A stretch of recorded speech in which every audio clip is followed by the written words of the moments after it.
Madame, mademoiselle, monsieur, bienvenue dans votre émission 19 minutes. Le point aujourd'hui sur le dérèglement climatique et surtout les effets sur les petits États insulaires. Notre invité, Vassen Kopemutu, ingénieur en environnement et océanographe. Monsieur Kopemutu, ça dernier temps-là, nous bétonne réchauffement climatique, dérèglement climatique. Ça veut dire quoi au juste? Comment ça peut affecter un petit l'État insulaire comme à Maurice? C'est le changement des paramètres climatiques qui nous peut observer durant ces dernières décennies par rapport au changement de composition de l'atmosphère. Il n'est pas égal par rapport à tout le pays. Quand on a un petit pays comme en Maurice, un petit île au milieu de l'océan, 60 km de long, 40 km de large, nous avons la place pour nous sauver, pour nous adapter. Donc, l'impact là est beaucoup plus important qu'un grand pays, par exemple, comme les États-Unis, le Canada ou certains grands pays européens, que tout capable de bouger ou capable de déplacer.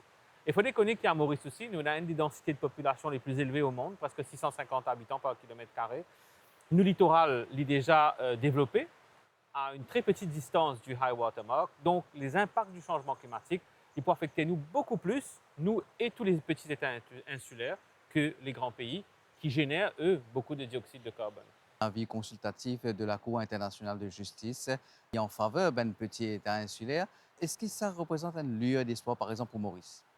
Définitivement, parce qu'il faut déconnaître que ça, avis consultatif-là, il fait une faire suite à une demande de l'Assemblée générale des Nations unies. Et c'est un petit État insulaire comme Vanuatu qui vient de l'avant avec ça, au niveau de l'Assemblée générale. Il finit référé le 12 avril Et c'est Benzen. 2023, voilà, X-Vanzen, exactement. Et 2 ans plus tard, la Cour internationale de justice vient de donner un avis consultatif. Et cet avis consultatif-là, il vient couvrir deux aspects. Le premier aspect, c'est qu'il y a une obligation d'un pays par rapport au changement climatique. Et deuxièmement, qui a une obligation juridique, qui a une conséquence juridique, ça en a quand on donne une obligation à l'ONG. Tout pays, par exemple, c'est une porte d'entrée pour que nous introduisons le droit environnemental dans nos constitutions. Il y a aussi une porte d'entrée pour que nous, petits États insulaires, nous quantifions nos dépenses qui nous infèrent par rapport aux impacts du changement climatique et comment nous sommes capables de réclamer au niveau international à un grand pays pollueur qui fait une cause à l'impact là où nous payons. La Cour internationale de justice, Céline Chadia-Sangeli, fait le point sur l'avis consultatif. Sitôt la décision survenue, ces écoliers au Vanuatu ont appelé à l'action. Cette victoire obtenue auprès de la Cour internationale de justice, c'est aussi la leur. Puisque, affirment les juges, le climat devrait être protégé pour les générations présentes et futures. That the consequences of climate change are severe and far-reaching. A very strong opinion. Un avis très fort, mieux que nos attentes. Les militants et les avocats spécialisés dans le climat espèrent que cette décision historique ouvrira désormais la voie à l'indemnisation des pays qui ont historiquement brûlé le plus d'énergie fossile et sont donc les plus responsables du réchauffement climatique. Une victoire pour notre planète, pour la justice climatique et pour la capacité des jeunes de faire bouger les choses. La partie la plus conséquente de la vie et qui suscitera le plus de résistance chez les pays riches découle de leurs obligations d'accorder des compensations aux pays ravagés par le climat. We have been waiting for that decision for a long time. Nous attendions cette décision depuis longtemps, dans la mesure où nous sommes des victimes du changement climatique depuis une vingtaine d'années. For the past 2 decades. La Cour a rejeté l'idée défendue par les grands pays pollueurs, selon laquelle les traités climatiques existants, et notamment le processus de négociation des COP, étaient suffisants. Monsieur Kopemutu, nous avons un avis consultatif au niveau international, mondial, même, c'est-à-dire, mais qu'est-ce qu'il y a de vraiment nouveau dans cet avis consultatif-là? Cet avis consultatif-là, il vient focus sur les responsabilités, ou pas capable, comment dire, casser derrière une excuse pour dire qu'il n'est pas responsable des impacts du changement climatique à travers le monde et qui ont besoin de protéger l'environnement. Donc ça, c'est une obligation aujourd'hui. Deuxième chose qui est très importante, c'est qu'il vient permettre à un petit État insulaire qui est affecté par le changement climatique de pouvoir avoir accès à des fonds. Parce qu'il nous connaît qui nous font limiter et qui les infrastructures pour combattre le changement climatique, pour s'adapter, les très limitées et qui nous besoin, ils coûtent beaucoup d'argent. Donc, quand nous gagnons ça l'argent-là, les accès aux fonds internationaux aujourd'hui, sont très, très restreints, notamment par rapport aux États-Unis qui peuvent retirer tout doucement du financement de pas mal d'organismes des Nations Unies.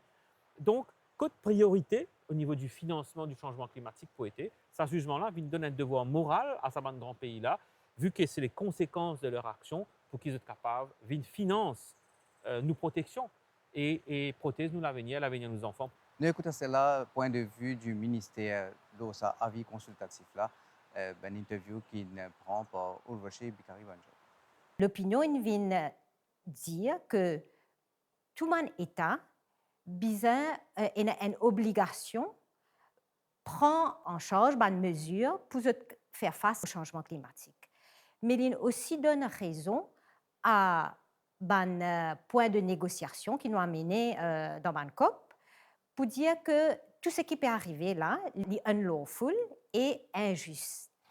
Ça, l'opinion-là, il vient dire que la science y prévaloir. Au-delà de 1,5 degré, il pouvait vraiment catastrophique pour tout, mais en particulier pour un petit État insulaire.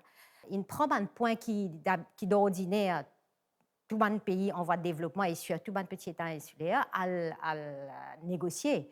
Nous besoin gagner aide, que ce soit aide financière, que ce soit une aide en termes de technologie, en termes de renforcement de capacité. Donc c'est un devoir d'un pays qui est capable de fournir cette aide-là. C'est un devoir pour aider un pays qui en a besoin. Dans l'Assemblée générale des Nations unies, c'est ce qu'on appelle l'UNGA, qui peut avoir lieu en septembre, ils peuvent venir avec une résolution pour demander comment mettre ça en œuvre. Donc Maurice, pareil comme tout un petit État insulaire, nous pouvons joindre ensemble pour donner un coup de pouce à sa résolution-là. Et comment nous dire, nous faisons partie et aussi de l'Alliance des petits États insulaires, donc nous pouvons derrière sa résolution-là, nous assiser ensemble avec que ce soit le secteur privé, avec la société civile, les autres ministères. Nous essayons qui projet, comment on peut faire ça par rapport à, disons, l'érosion côtière, un problème au niveau de l'agriculture, parce qu'il finalement trop beaucoup l'impact du changement climatique. Donc, nous avons assisé ensemble, nous écrire un projet pour nous avoir un financement parce qu'il n'est pas suffit un financement aux ressources domestiques, il n'est pas suffit. Justement, nous avons fait appel à nos development partners, qu'on nous appelé, un fonds qui nous est là, c'est Green Climate Fund, nous avons plusieurs fonds internationaux. Monsieur Kopemutu, nous avons une question du public, un PRG. Qui longtemps, c'est assez facile. Tu connais l'hiver comment a été, l'été comment a été, donc tu peux finir prendre des précautions sur le et tout. Mais aujourd'hui, je n'ai plus qu'à comprendre en y. Alors qu'à cette tout paraît sensé. Je peux dire, est-ce que par exemple la santé aussi pas affectée par des règlements climatiques?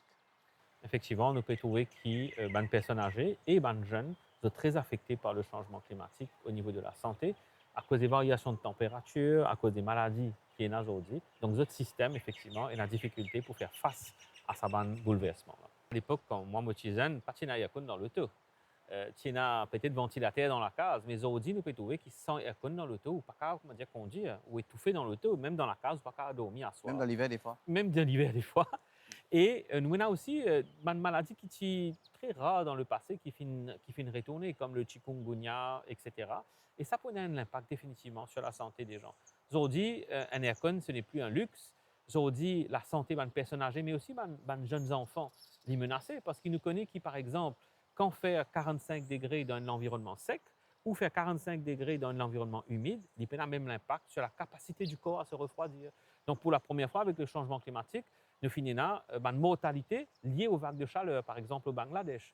Nous connaissons donc une maladie pour augmenter et en fait, pour beaucoup affectés par le changement climatique. Donc, ce n'est pas simplement une affaire scientifique qui peut discuter dans un grand forum, etc. Le changement climatique, il est là, il est affecté nous la vie de tous les jours et nous la santé. Et parce que l'océan aujourd'hui, nous avons plus un volcan et un volcan après 600 années peut relever. Oui, nous finissons trouver qu'il y a un tremblement de terre ou un volcan qui rentre en éruption. Nous connaissons par exemple qu'il y a un lien entre le changement climatique et l'activité tectonique. Par exemple, nous avons une période glaciaire, il y a 10-12 000 ans de cela, quand il y a une grande calotte de glace sur l'Amérique du Nord, sur l'Antarctique, etc. Sa calotte de glace, il fait une faune au fur et à mesure. Et là, récemment, nous avons beaucoup de fonte des glaces au niveau de l'Antarctique, du pôle sud et de l'Arctique. Et ça crée un débalancement au niveau de la plaque tectonique, au niveau poids qui est dans l'eau, la Terre, si vous voulez. Et ça crée effectivement une nouvelle dynamique et une accumulation d'énergie, plus de volcans, plus de séismes et donc plus de risques aussi de tsunami. Le dérèglement climatique qui nous fait vivre aujourd'hui là, il amène nous vers ce qu'on appelle un territoire inconnu. Ça veut dire tout le monde modélisation, le météorologue, le océanographe, le scientifique, essayer de comprendre comment nous pouvons faire face à un dérèglement comme ça. Nous sommes très réactifs, gagnons l'information là vite et nous avons naturellement un plan de gestion de crise par rapport aux catastrophes climatiques, aux inondations. Effectivement, il y a etc. flash flood, pas un assist dans Maurice, même partout gagné, même en France, Voilà. dans la Chine, partout gagné. Exactement. 2024 a été l'année où les assurances ont payé le plus de dommages climatiques à travers le monde. Nous connaissons les objectifs de l'accord de Paris qui est de 1,5 degré de réchauffement climatique, qui presque déjà atteint, nous peut aller à 2 degrés. Nous connaissons qu'il y a un flash flood qui peut affecter le monde entier. Nous peut tout monde qui peut bouger, qui peut bien déplacer, monde qui peut perdre la vie, un cyclone peut venir beaucoup plus puissant. Niveau de la mer peut monter extrêmement vite. À Maurice, 5,8 mm par année. La moyenne mondiale, c'est 3,3 mm par année. Donc à Maurice, il peut monter encore plus vite. Nous peut vraiment dans une période chaotique. Effectivement, Ulvashi Bikari Bonjeune et sur l'équipe de recherche à final guetté comment Maurice peut affecter au niveau de l'océan, au niveau ben légumes et nous can. À la Preneuse, sur la côte ouest de Maurice, l'érosion côtière est devenue une réalité préoccupante. Autrefois vaste et accueillante, la plage recule progressivement sous l'effet de la montée du niveau de la mer, des fortes houles et des activités humaines. Cette érosion affecte non seulement la beauté naturelle du site, mais aussi la biodiversité et les activités économiques locales. Albion, par exemple, quand nous étions aujourd'hui là, c'est un des sites qui nous va restaurer dans les mois à venir. Nous avons les autres endroits, comme par exemple Trobiche, nous avons Souillac, et nous avons, dans les 5 ans à venir, là, nous avons que trentaine de sites à réhabiliter. Dans les 5 ans à venir, il y a 33 sites que le gouvernement a besoin de réhabiliter, et ça, au coût de à peu près 5 millions de roupies. Maurice trouve cette somme pour ça.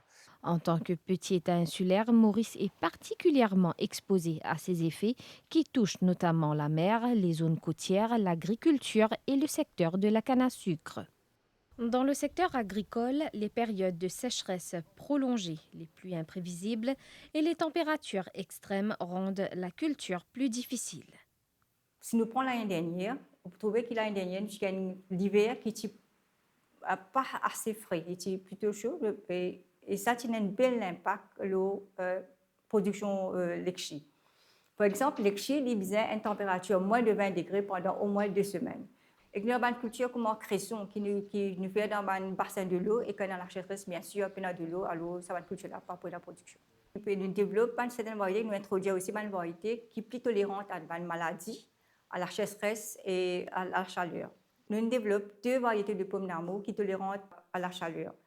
Nous avons une autre variété qui nous développée, qui est tolérante à la maladie de Black Rot. Et nous introduisons une variété de piment, c'est la variété Century, qui est tolérante à la maladie d'anthracnose. Nous venons avec des schemes pour aider les planteurs pour planter plus sous serre. Les planteurs qui gagnent jusqu'à 50% le coût d'investissement jusqu'à à la hauteur de 500 000 pour construction sur la serre. Bonjour, je m'appelle Rosemont Bello, j'habite dans le monde. C'est une association qui vient de nous pour planter mangrove. Et là, nous venons planter, on veut trouver mangrove, il a des grands aujourd'hui. Mais ça amène beaucoup de choses, comme un crabe, comme un crevette. Avant, pas de tchéna, mais tchéna, tu ne perds. Ah, tu peux trouver du tout. Pour payer ça là, c'est fruit. Pour aller au pique-nique dans du sable. Deuxième façon, nous faisons pépinière. Nous mettons les racines plus faciles. La plantation aujourd'hui est un succès pour nous. Parce qu'il hypothèse nous, l'eau beaucoup, comment vous dire, bonne décoration, disons. Faire commencer une grande pluie tomber, pourquoi face nous, dans une face montagne d'écouter. Quand la pluie tombe, plie pas, bonne feuillage, fait la boue. Qu'ils ont fini de descendre dans la mer. C'est pour ça qu'ils nous lagons pour avoir les garder. Mais dans le plan de ça, mangrove là, vous voyez quand on est dans la rivière, c'est tout comme là, c'est le commencement même. Nous disons, à nous qui sommes encore commencé avant, nous qui sommes encore apporter ce là. Pour moi, nous commençons l'eau, la rivière là, côté son finition, côté vient dans la mer. Il y a tout simplement une plantation c'est qu'une plante est là, une protège soit là pour qu'ils descendent dans la mer là. Les gardent pas les siphonner partout. Mais ça rien à voir pour protéger nous. M. Kopé-Moutou, pas très longtemps de cela, tu gagnes l'accord de Paris, que tout ben grand dirigeant du monde est d'accord pour maintenir un réchauffement climatique moins qui des degrés, parce qu'il y a apparemment des degrés là, fatal. Est-ce que vous pensez qu'il y a un pays riche pour écouter l'accord là, pour écouter ça ben conseil qu'il y a dedans? Effectivement, il engage certains pays, mais malheureusement, certains pays comme les États-Unis signent l'accord, ils font sortir, ils font re-rentrer, et récemment, en 2025, ils ont fait une ressortie de l'accord de Paris. Ils n'ont pas le temps de parler de l'accord de Paris, ils n'ont pas les limites de production industrielle, ils n'ont pas les changes de formes d'énergie qu'ils ont servi, donc les carbones fossiles, pétrole, charbon, etc., pour notre mode de production. Malgré tout, il y a certains pays, par exemple, nous connaissons qu'en Europe, il y a beaucoup de pays qui travaillent dans le sens de la décarbonisation de l'économie, qui peut aider les pays. Nous avons l'Agence française de développement qui peut donner un coup de main à Maurice, nous avons l'Union européenne qui peut donner un coup de main au niveau du changement climatique. Et le changement climatique, au niveau de l'Europe, il est vraiment transversal. Ça veut dire qu'il couvre tout le ministère, tout le action, tout le plan qu'ils ont faire au niveau du changement climatique. Il y a beaucoup d'implications de l'argent là-dedans. L'autre question, c'est est-ce que c'est un pays là pour disposer de autant d'argent pour donner un petit l'État insulaire, comme à Maurice, comme à Vanuatu, comme ça? Vous connaissez Parce qu'en au fin de niveau... compte, nous pas en taux, nous. Voilà. En fait, nous pas en taux, mais nous pouvons subir la majorité des impacts. Et c'est ça qui est triste. Et c'est là que les petits États insulaires démorguent de grands pays. Donc, effectivement, c'est une question d'argent. Nous besoin protéger nous la côte, nous besoin faire face aux impacts du changement climatique. Par rapport aux pluies torrentielles, nous besoin revoir nos structures, nos urbanisations, protéger nos secteurs touristiques. En fait, il y a un impact très, très vaste, comment nous dire. L'Union européenne, a tendance, effectivement, finance beaucoup de projets sur le changement climatique et ce pays engage, y compris l'Agence française de développement, dans beaucoup de projets, y compris à Maurice. Ce pays travaille beaucoup. Mais les États-Unis peuvent retirer complètement du système. La Chine et l'Inde sont encore, pour l'instant, focus sur la production industrielle. Donc, ils n'ont pas vraiment donné de financement pour un petit pays, pour un petit État insulaire par rapport aux impacts du changement climatique. Donc, il y a une disparité. Déjà, au niveau Maurice, c'est parce que SDG 3.0, mais à haut niveau, qu'est-ce que vous pensez bien faire? Quelle est la marche à suivre maintenant? Vous connaissez, vous pensez que la première étape, c'est l'implication de tous les citoyens. Nous tout connaissons, bon, c'est comment nous pouvons faire aujourd'hui. Nous pouvons faire une émission, nous pouvons essayer d'expliquer qui les conséquences du changement climatique, le jugement, comment il est important. Et nous devons comprendre que toute la population, il y a une force de frappe très importante par rapport aux émissions de gaz à effet de serre.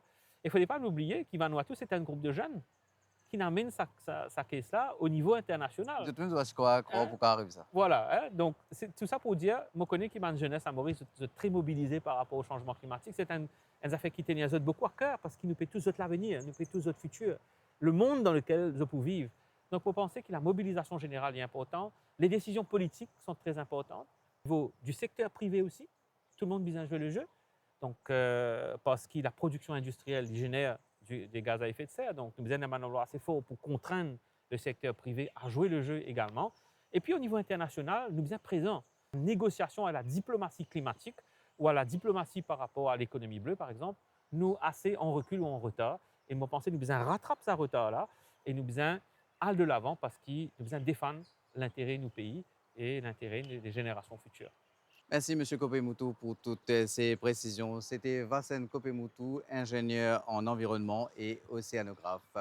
Le point aujourd'hui, c'était sur le dérèglement climatique et l'effet sur les petits États insulaires comme Maurice. Madame, Monsieur, merci. Au revoir.